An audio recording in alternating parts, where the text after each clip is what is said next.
Alright, what up people? Last week we talked about all of the games that I played in 2025, but it's time to look forward to this year now. 2026 is upon us, and I'm going to talk about my most anticipated games for the year. So I have 4 honorable mentions, and then we'll move into my top 10 most anticipated games, starting from the 10th most anticipated and working our way up to my most anticipated game of the year. There's a lot of great games coming out this year, behemoths like GTA 6, which we'll get to a little bit later in the list, but also there will be games that are not as known, maybe flying under the radar for some of you guys, and you guys will learn about these games in this video. So we're going to start with an honorable mention that I just recently learned about, and I think it looks really cool. This game is called Hela or Hela.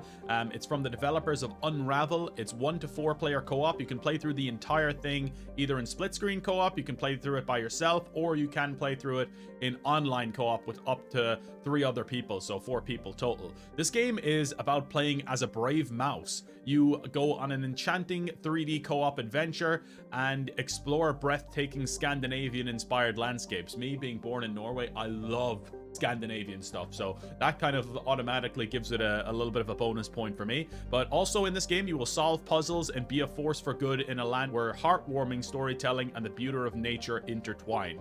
When a kind witch falls ill, her familiars embark on a journey to save her life. Playing as a tiny, intrepid mouse, you must venture out, gather ingredients, and brew magical potions to restore her strength. And I just think this looks like a really wholesome, cute game, and maybe a fun game to play with your partner or your friend, you know, just...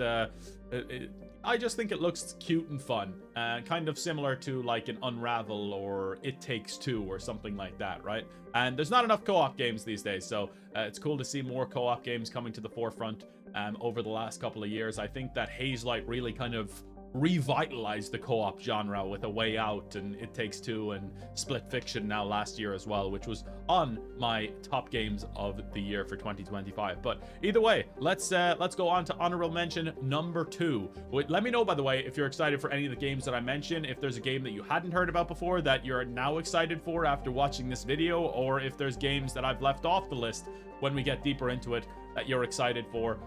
Maybe I missed a few games here and there, I'm not exactly sure. I did try and pick games that I'm fairly positive are going to come out in 2026. There's a few that maybe won't, you know, you can never guarantee anything in gaming with the delays and stuff like that. But honorable mention number 2 is Saros. This actually has a release date. I think it's coming out April 30th, and this game looks incredible. This is it's kind of like not really a sequel, but kind of a sequel to Returnal, and I really did love Returnal, man. I think this game can learn a lot from it. Now, I don't want to say that I really loved Returnal because I didn't actually complete it, but what I played of it, I did love it, man. It's just such a tough game. It's grueling, it's brutal, and then when you die, you go back to the very start. You know, it's one of those games, but it's a pure video game, you know? Like, the gameplay in it is just fantastic, and I think that Saros can learn a little bit about progression from Returnal maybe, and make it even more rewarding to go out there and do a run and stuff like that. I just think overall that this game is going to be fantastic. Housemarque have been making great video games like this for quite some time now. I think Returnal was a big step up in terms of like a AAA game for them compared to what they've done in the past, but I think that Saros is going to be no different, and hopefully they take an even bigger step forward with Saros and make this into a game that will be talked about for years to come. I think it could be really good, and usually you can play these in co-op as well. I'm assuming you can play Saros in co-op. You could play Returnal in co-op, so I don't know why this would be any different. I did play Returnal in co-op, and it works really seamlessly and really well. And Returnal, as I said, was a fantastic video game. I just kind of fell off it when I died and all my progress resets. I get frustrated easily, you know. I move on to the next thing. Then I'm playing so many different games at once. Just started Death Stranding 2. No, I just got back into Death Stranding 2. I had played a couple of hours, and I'm loving it, man. It's so good. But anyway, let's talk about another honorable mention. This is going to be Marvel's Wolverine. So Wolverine is a series that I've never really got into in real life, like the movies or anything. I've never really got into like Wolverine or X-Men. I've got into a lot of DC stuff and a lot of Marvel stuff, but somehow X-Men and Wolverine always evaded me. I never even watched any of those movies, I don't think. So maybe I'll have to go and do that before playing the game to get a better idea of the characters and the cast. But in Wolverine, you obviously are going to be playing with the cast from the comic book mythology of the character, the wider X-Men mythos, and various adaptations in other media. So the game follows James Logan Howlett, who is Wolverine, right? And he's being played by Liam McIntyre, a century-old mutant with retractable claws, heightened animalistic instincts, and a pronounced healing factor, who is grafted with an indestructible adamantium, I don't even know what that word is, adamantium alloy in his skeleton following intense experimentation. Other characters that appear in the game include Mystique and Omega Red. Now, I don't have a clue who those characters are, but I'm sure Wolverine fans in the comments will be excited about that. Now, I think that Insomniac Games just do such a fantastic job of making video games that it just has me excited for Wolverine regardless. Even though I'm not a Wolverine fan, it has me excited to play the brutality of that character in video game form. I think will be really, really fun. And, you know, superhero games are generally pretty damn good, although there has been a couple of bad ones in recent years.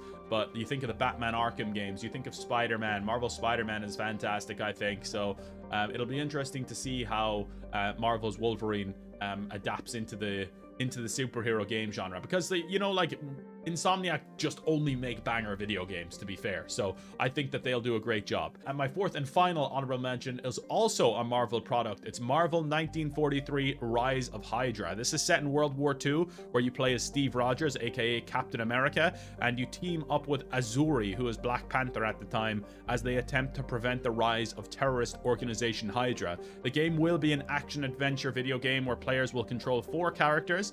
In addition to Captain America and Black Panther, like I mentioned, you can also play as Howling Commando member Gabriel Jones and Nanali, I don't know if I'm pronouncing that right, the leader of the Wakandan spy network. So Wakanda. We don't know a whole lot about the game yet, and the game recently got delayed, so we'll see if it still comes out in 2026. I'm assuming they will want to get it out before GTA 6. That's going to be a big kind of scrambling this year, is everyone's just going to be trying to get out the period or the quarter before GTA 6, you know, and I feel like that's going to lead to other competition issues. If you can't get your game out before GTA 6, you're going to have to push it back till way after GTA 6, I feel like. So anyone who really wants to get their game out in 2026, it's going to have to be way before November, you know, because GTA 6 is just such a titan in the industry. It's like, it transcends media. It's like this will probably be the most popular piece of media in history, you know, which is insane to think about. GTA 6 just has that level of popularity. So, all right, guys, quick interjection from Future Turlock here. I did want to say there is a game I left off the list that might come out in 2026, but it's not guaranteed yet, and that is Judas. This would 100% be in my top 3 most anticipated games if I had remembered it, which is quite strange that I didn't, but it didn't have like an official release date for 2026 or release window yet, but you have to assume it's time for Judas to come out next year, or this year actually, I should say, now that you're watching this video. But yeah, really appreciate the support, and enjoy the rest of the video. Let's get into the top 10. Marvel's 1943 Rise of Hydra, Marvel's Wolverine, Saros, and Hela all look pretty great, but just not good enough to get into the top 10 most anticipated games for 2026. So starting off, I am starting the list. Number 10 is Pragmata. Now this game looks really cool. You play as a spacefarer called Hugh, and you have a little gynoid, like this kind of child that's also a robot called Diana, and you work together to fight the hostile why can't I speak, man? The hostile AI controlling the station and return to Earth. So the combat looks really unique in this game as well. It looks really unique and interesting. Hugh is equipped with a number of firearms and a jetpack that allows him to dodge hostile attacks and reach distant areas, but bullets cannot penetrate through a robot's armor. Diana can hack into a robot's defense system, disabling it and revealing its weak point for Hugh to attack. So basically, there's like these little puzzles that you have to do as Diana to unlock their armor so that you can shoot the weak points with Hugh. I think that's a really cool idea. At first, when I saw it, I was like, I don't know, that seems like it's pretty complex and might be a little bit boring to do puzzles in the middle of a fight, but apparently from people who have played it, it actually works really well. So I'm excited to see how that works, because the puzzles are solved in real time, meaning that Hugh needs to dodge and evade hostile attacks during each hacking sequence. But yeah, it looks like the story will basically be another like single dad, like kind of, you know, Joel Miller trying to protect Ellie. You have Kratos trying to protect Atreus. Like, these kind of games, right? It seems like it's going to be another one of them where he's just trying to protect this this robot girl child, whatever it is, throughout the entire game. I think they were referred to her as a gynoid. I don't know how to pronounce that, but either way, yeah, I think this game looks really interesting. It's like space mixed with like, it's almost like it's an action adventure game, but it does seem like there's going to be some element of horror to it as well. I don't know, you just kind of get Dead Space vibes from it as well, in a way, right? But we're gonna move on to game number 9. Game number 9, the 9th game I'm most excited for in 2026, is gonna be Fable. Now, I think this game would be higher up for me, but there is just a lot of great games coming out this year, and I haven't seen enough of Fable. We've seen that one trailer, and that is pretty much it, which is concerning, seeing as this game has been in development for like 7-8 years, or at least we've known about it for 7-8 years. But yeah, I did love Fable when I was younger. It's crazy to think I was a teenager when the last Fable game came out, and I'm 31 now, so yeah, that'll tell you how dormant the Fable franchise has been. But Fable, if you don't know, it is an action role-playing game that is played in third-person perspective. Players can engage in combat using a variety of options, including melee weapons for close-range attacks, bows for long-distance precision, and there is, of course, elements of magic and magic spells and stuff like that as well. It's pure fantasy stuff, and I love fantasy personally, like Dragon Age, that kind of stuff. I absolutely adore fantasy games, so that's why Fable, like, I don't even really remember the games that well, but I do remember being pretty attached to the Fable games. I might even go back and play them at some point again in the lead up to this new one. I don't know that it'll have any connection really in terms of story, but I think it would be interesting to just go back and kind of do a retrospective video on Fable, maybe even do like a little playthrough or something if you guys would be interested in seeing that at any point. But yeah, Fable's one that I'm excited for, but I just can't put it up higher on the list because I haven't seen enough of it. And I'm hoping we start to get a little bit of a hype cycle for this game, or else I'm going to start to get worried. You know, if we don't see this game pretty soon, then you'd have to assume it's not coming out this year. Like, we haven't seen anything from Fable in quite some time now, but it's kind of like a shit or get off the pot situation for Fable at this point. It's like, you got to get your game out before GTA 6, man. Like, this game has been talked about for 7-8 years now, so you got to get it done. But we're sticking with Playground Games for game number 8. Game number 8 in 2026 that I'm most excited for is Forza Horizon 6. Sticking with Playground Games, as I said, it's really interesting that they're making a Fable game now, but yeah, the bread and butter is Forza Horizon, right? We have Forza Horizon 6, and it is heading to Japan, and it will feature a stylized version of Tokyo as the game world's main city. I think Forza Horizon in Japan just sounds fantastic, and I'm all the way in for that. I love I got into Forza Horizon with the 3rd game I think I played a bit of. Really loved 4 then, and really loved 5 as well. So I don't think I played like Forza Horizon or Forza Horizon 2 because I was more of a PS3 guy, and then PS4 as well, so I didn't like get too far into those games. But I played the more recent ones, and because I had an Xbox Series X, and they're fantastic, they really are. So yeah, let's see. I don't know, like, I think just Japan is the perfect city for this, and it's super exciting that we're getting a game there. Locations include Mount Fuji, Hokkaido, and Tokyo. They've all been confirmed for the game. Don Arqueta, who is the art director, stated that the game's map is the franchise's largest yet, and described the Tokyo City area as the franchise's most complex and intricate drivable space. So I think that sounds awesome. We'll have maybe a little bit of a mixture of street racing and then out into the countryside of Japan as well, which is what makes these games so great. You know, you have these different aspects to them. It's not just street racing or just cross country. There's a big variety in Forza Horizon, and I think that's what makes them so special. But yeah, it's definitely a game that I'm pretty excited for, and apparently it's coming pretty soon, so that's exciting stuff. So game number 7 that I'm most excited for is Tomb Raider Legacy of Atlantis. Now, I have been on a Tomb Raider binge over the last few years. Ever since Tomb Raider 1 to 3 Remastered came out, I played through that original trilogy, and then I went back and played the modern trilogy, which is, of course, Tomb Raider 2013, Shadow of the Tomb Raider, and Rise of the Tomb Raider. I think it's Rise first and then Shadow, right? Played those, and then I went back and played Tomb Raider Legend, and then Tomb Raider 4 to 6 Remastered came out. I played through all of them. I played through a little bit of Tomb Raider Anniversary as well. I rage quit that one, I will admit. So yeah, I've played like 10 Tomb Raider games. I'm definitely really excited for Legacy of Atlantis. And this is kind of like a reimagining of the first Tomb Raider game as well, which is pretty damn cool. And as a big Tomb Raider fan now, I'm very much looking forward to this. As I said, like I've only recently gotten into it. Well, not that recently. I did play the Tomb Raider 2013 and Rise and Shadow when they came out. But then I went back and played them again after playing Tomb Raider 1 to 3 Remastered, just to confirm. You know, I've been in the Tomb Raider ecosystem, but yeah, Tomb Raider is an upcoming action-adventure game developed by Crystal Dynamics and Flying Wild Hog, and it's actually being published by Amazon Game Studios as well. So, as I said, it's a remake or a reimagining of Tomb Raider 1996, featuring a blend of classic exploration, intricate puzzle solving, and expanded storytelling, rather.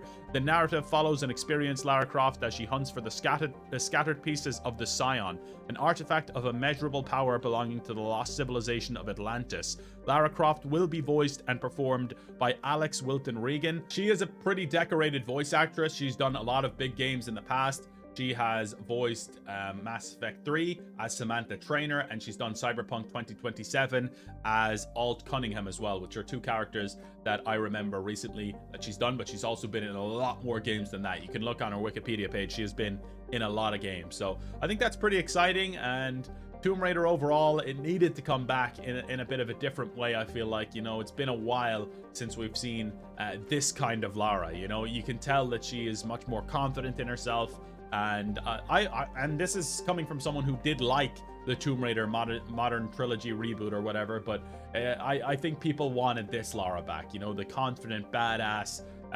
sexy, sure in herself Lara, you know.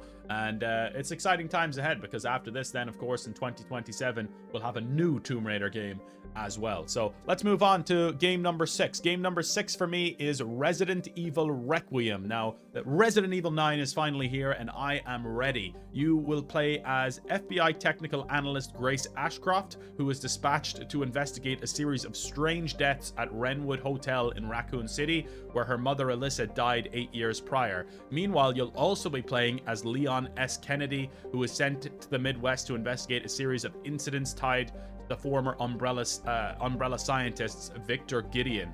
The story is set about 30 years after Raccoon City was destroyed in Resident Evil 3 Nemesis. Capcom has described Grace as an introverted bookworm who feels powerless due to not being proficient in combat like other Resident Evil protagonists such as Leon or Jill Valentine.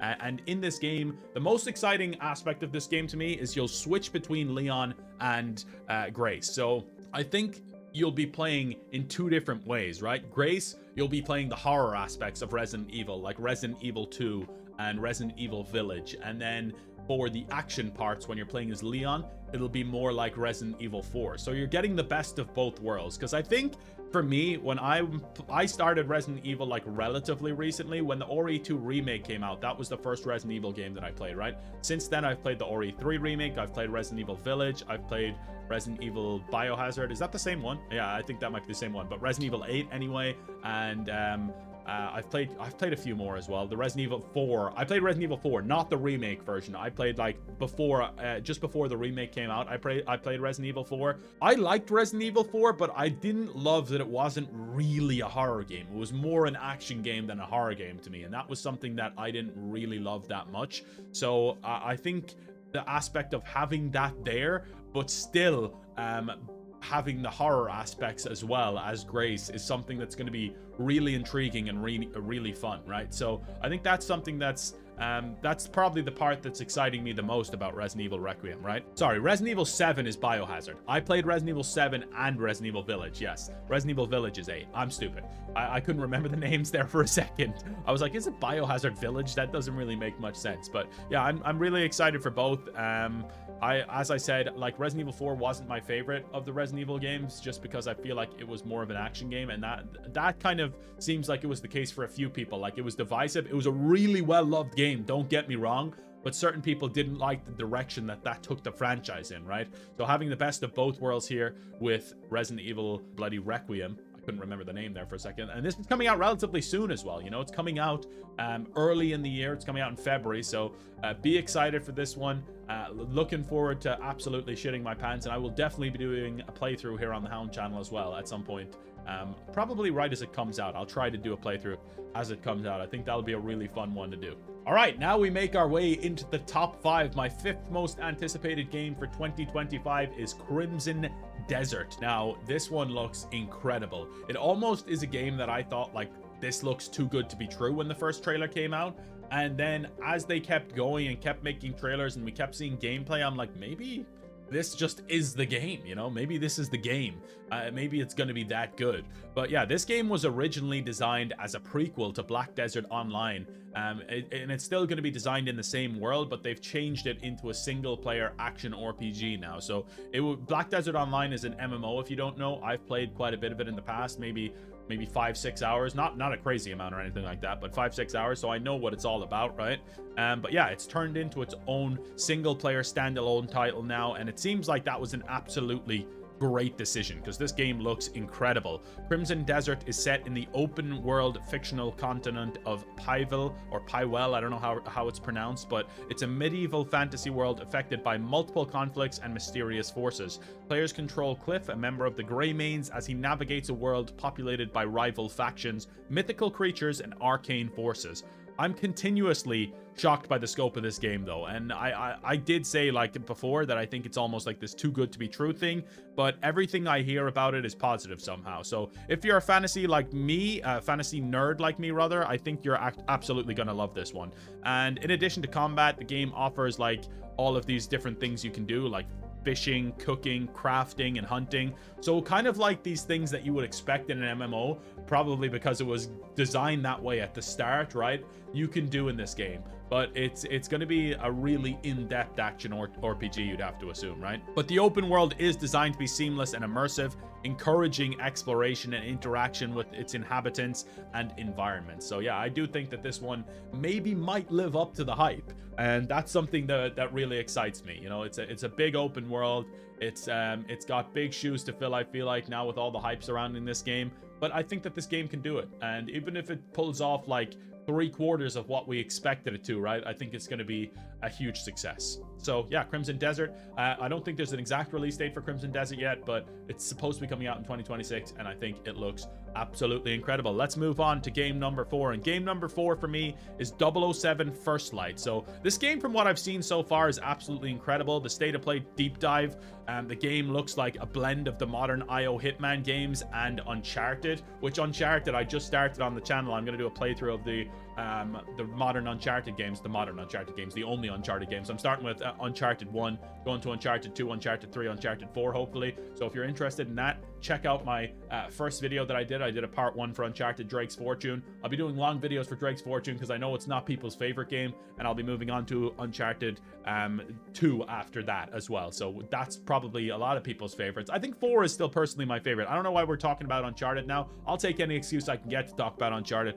but we're talking about 007 First Light. I do think it looks like a mixture of the Hitman games, which are awesome, the modern Hitman games, which are awesome, and then the Uncharted games as well, which are some of my favorite games ever. And this is basically a James Bond origin story, which I'm not sure how to feel about. I almost wish we were a little bit more deeper into James Bond's life cycle, you know, but this game will follow a young James Bond who is played by Patrick Gibson, which honestly I was a little bit put off by Patrick Gibson putting on the English accent, and then in the interview after he has such a heavy Irish accent. I don't know, I don't know that I loved his English accent, but I do like Patrick Gibson a lot. I just recently watched Dexter Original Sin, and he played young Dexter in that, and he was fantastic. So I don't know, we'll see. I'll have to get used to it, I think. So James Bond in this is going to be a 26-year-old inexperienced MI6 agent who is tasked with a mission that, when completed successfully, will grant him his 00 status. So you don't have to be stealthy like the Hitman games. It looks like in Hitman you can go guns blazing, but it's not really the optimal path. The fun of the Hitman games is like setting these traps and like coming up with all of these different ways that you can complete a mission, and it does seem like there's elements of that in this game, but you can also just go through these crazy set pieces, guns blazing, and it looks like Uncharted level set pieces, honestly, and that's why I said it looks like a blend of the Hitman games and Uncharted. But it looks like the mission building, right? You're going around talking to people, you're trying to get information, you're sneaking into buildings, and you are acting like a secret agent, right? But then when it gets to it, and when you get to those big ass set pieces, those also look really, really incredible. Now, the reason this isn't even higher for me, honestly, is some comments recently made by the developer just have me a little bit apprehensive, right? So the developer was saying basically that this James Bond game is going to be made for modern audiences, and it's not going to have the same kind of pizzazz as the old James Bond. It's going to be like redone a little bit, right? Which is, it's fine to a degree. Like, it depends what he means by that, right? Does he mean like, oh, this James Bond is not gonna be slapping women like he was in the 60s? But if he's talking about like the Daniel Craig James Bond, I don't think that was really, like, James Bond movies have always adapted to the time, right? Like, Daniel Craig's James Bond is a lot different to Sean Connery's and, you know, the James Bonds before him. But I think that the commonality with all of the James Bonds throughout history is that they're cool as fuck, dude. They're cool as shit. So that is the only part that has me a little bit worried, is like, are we gonna lose the cool factor of James Bond? Because I think that's a key factor of James Bond, is that he's cool, he's suave, he's a womanizer, you know. And if you take away those things, it's just an action game then at that point, right? Like, are we even James Bond? And that's the kind of point that I'm making, is that I'm a little bit worried, but it does depend what he means by it, right? He could have like just kind of maybe explained it a little bit better, but I don't know, it had me a little bit apprehensive, because everything that I've seen so far from the game looks incredible. But the one thing I was thinking is like, is this guy gonna be like cool as James Bond? Like, is James Bond gonna be badass in this game? I don't know, and that's something that I'm a little bit concerned about. But it's not a massive thing, because I think the gameplay in this game looks incredible, the set pieces look incredible, and it's something that I'm still very much looking forward to. I just hope that the story and the characters match up to that, you know?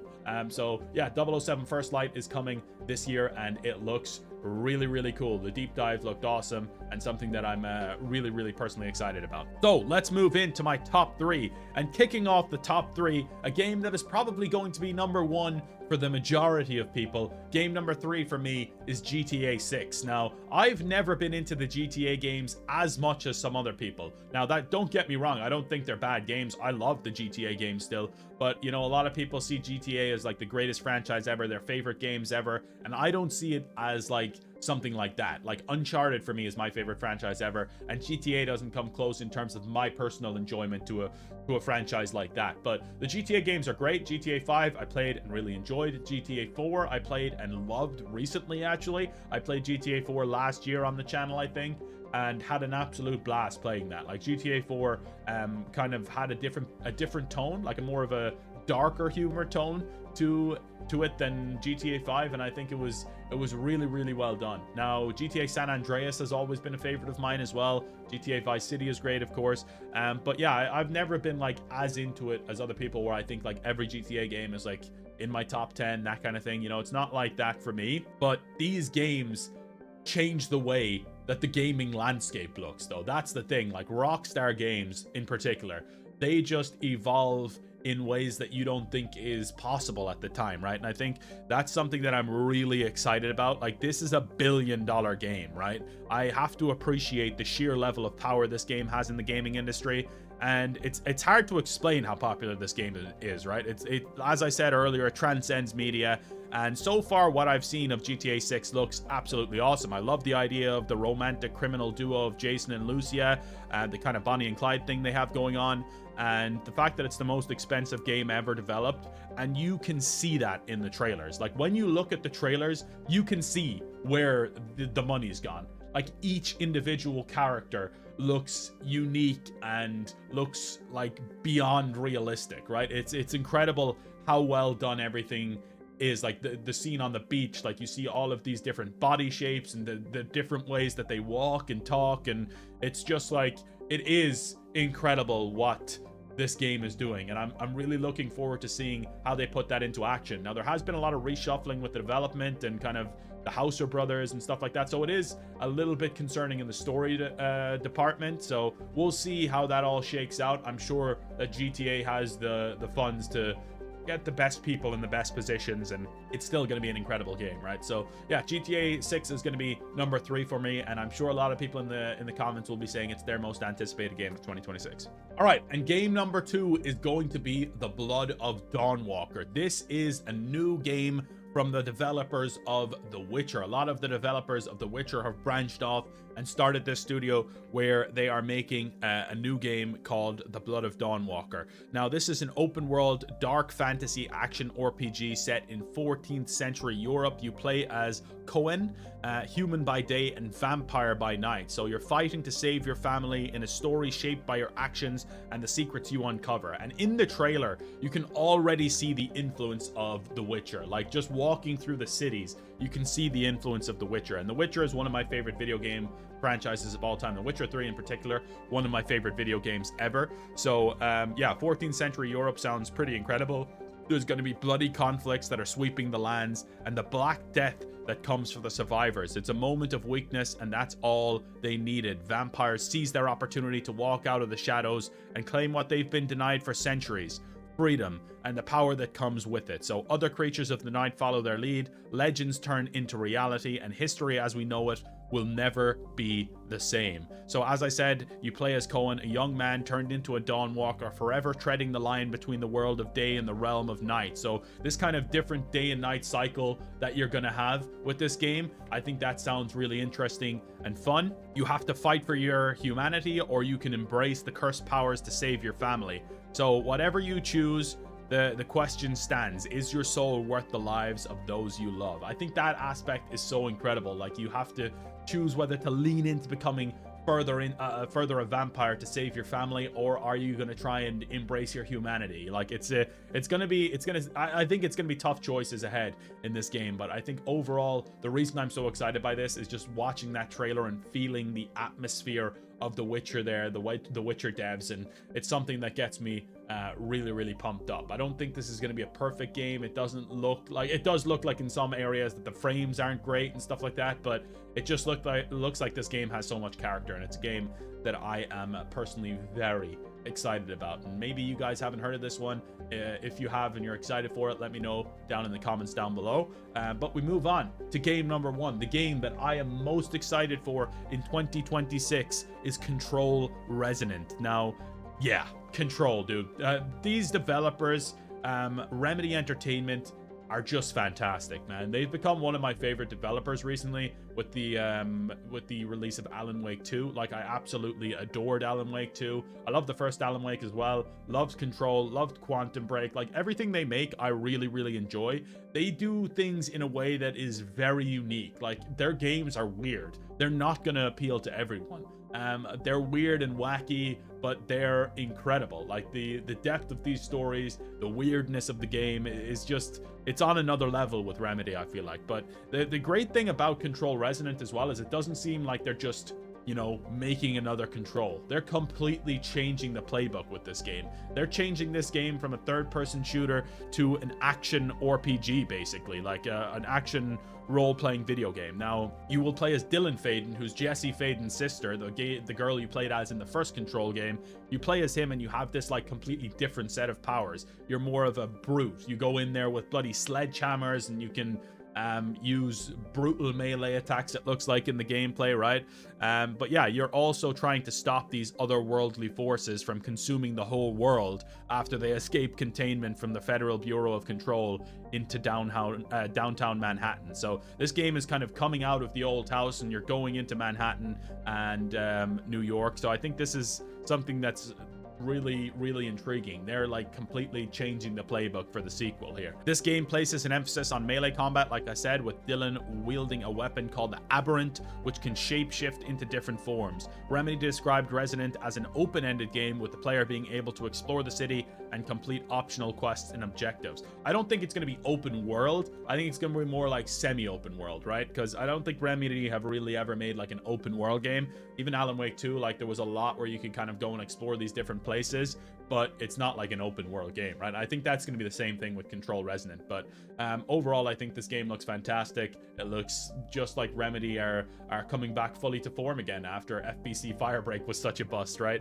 But yeah, overall, Control Resonant is my most anticipated game. That trailer that we watched at the Game Awards just got me really fired up for that game. And I think overall, this is the game that I'm most excited for. It's close. It's close between this and the Blood of Dawnwalker, I think, because that was a game that caught me off guard and it's something new, right?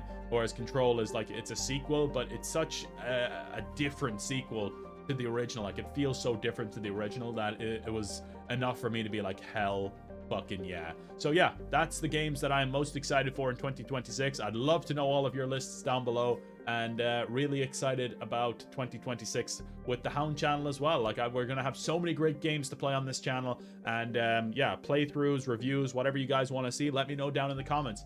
And we'll be back for another video next Friday. Maybe we'll go back to Fun Game Friday next Friday, play a random game. If there's any you're interested in, let me know. But I'm enjoying doing these like news type videos. I did the every game I played in 2025. Now I'm doing most anticipated games. The Apex Report is back in action, baby. Thanks for watching. See you next time. Peace out, my friends. Have a good one.